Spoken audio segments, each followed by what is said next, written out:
క్రీస్తు ఆగమనం the advent సందర్భంగా 25 రోజులు మనం లేఖనాలు ధ్యానిస్తూ మన హృదయాలు సిద్ధపరచుకుంటున్నాం. ఇది 6వ రోజు. ఈరోజు మన అంశము విధేయత. మరియ జీవితంలో నుంచి ఈ విధేయతను గురించిన పాఠాన్ని మనం నేర్చుకుందాం. లూకాసు వార్త 1:38 అందుకు మరియ, ఇదిగో ప్రభువు దాసురాలను, నీ మాట చొప్పున నాకు జరుగునుగాక అనెను.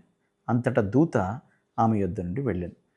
మనలను మనము దేవుని లోబర్చుకున్నప్పుడు అద్భుతమైనటువంటి దేవుని యొక్క సన్నిధి ఆగమనాన్ని మనం అనుభవిస్తాం. ప్రభువా, మాలో నీ సంపూర్ణ చిత్తము జరిగించడానికి మీరు నాలోనికి రండి అని మనము సంపూర్ణ విధేయత మనం చూపిద్దాం.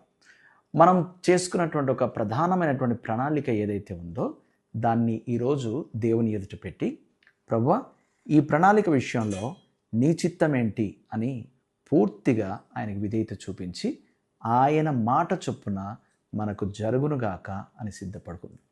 ఆమేన్.